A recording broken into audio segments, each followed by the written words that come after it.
topesi bandeko nyonso bazolanda biso mbote na kombo na Yesu Masiya epa nyonso bozali bozwami na nord na est na ouest na sud topamboli bino tolobi ke nzambe ya Israël nzambe ya liloba asalela bino bolamu bien-aimé biso tozali basali ya nzambe tozali couple pastoral Bishop Dorcas Nzongo Lukelo na memeli bino sango malamu na mutu nyonso akoyoka que chaque vendredi un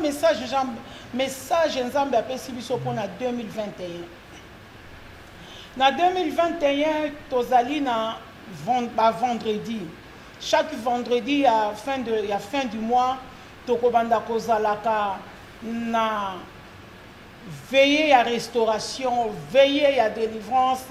veiller à victoire, parce que biso Saint-Esprit a fait ça qui biso thème famille bêteuse un monde entier pas bazali tokotambo na ngona année à 2021 et un nouveau départ et un triomphe et une bénédiction en abondante.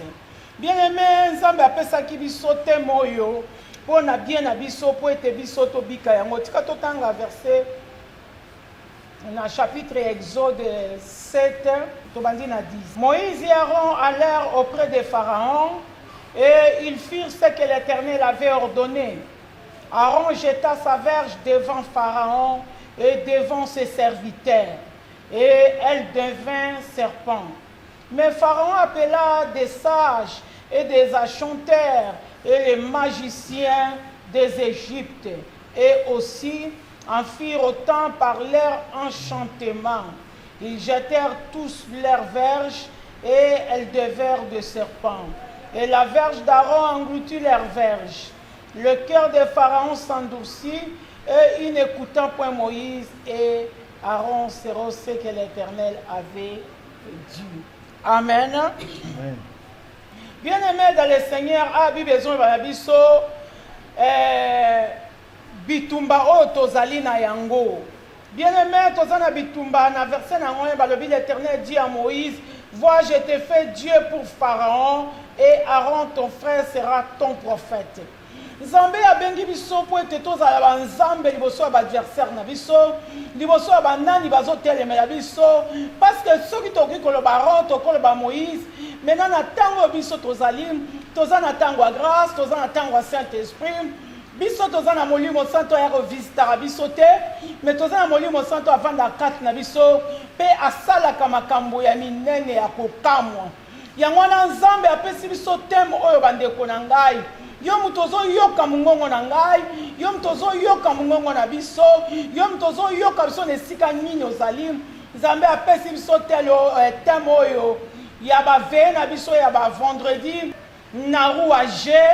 na première traverse na entrada ya strada nova na palanka bien-aimé kozanga te parce que thème na biso ezali hôtel contre hôtel bien-aimé tokomi na ntango ya suka tokomi na bitumba contre les divinités banzambe ya mokili na nzambe ya Israël banzambe ya mokili na nzambe nini biso tondimela nzambe aza na bomoi donc tango biso tokoya parce que nzambe asali biso banzambe liboso ya baadversaire nyonso batelemeli biso c'est pourquoi toza na ntango ya kolala te tokomi na ntango ya kotelema mpona kokweyisa baoteli nyonso oyo ezali koempêche vie na biso eprospere vie ya bana na biso vie ya bafamille na biso bien-aimé tokomi na ntango ya kotelema po ete nyoka ya Moïse emela banyoka nyonso ya mike ya bamagicien ya Pharaon ntango yango nazoinvite oyo nepa nyonso ozali oyo prière okoki kosala te mutu moko te kosala yango lokola prière eza capable ya korésoudre makambo nyonso ya kobikisa maladi nyonso ya korestaurer bavie nyonso ya kopesa kimia mpe sengo je t'invite nazali koinvite yo na vendredi ti na décembre 2021 po ete okoka kozwa nouveau départ na yo po okoka kozwa triomphe na yo po okoka kozwa bénédiction na yo en abondante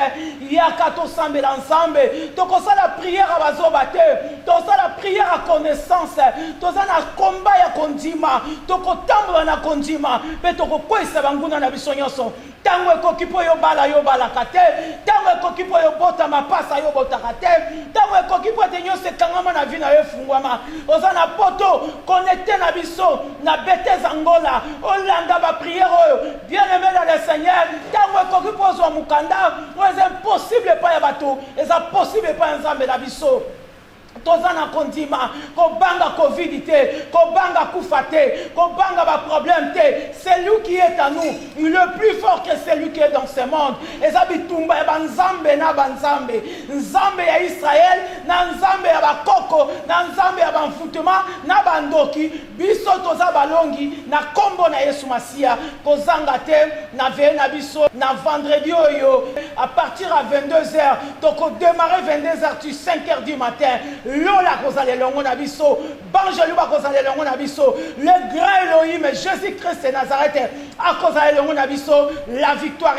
est certaine, nouveau départ est sûr, triomphe est sûr, bénédiction abondante est sûr. Pambola mayo mtozu message kozanga te yaya nzambe ya pambola yo.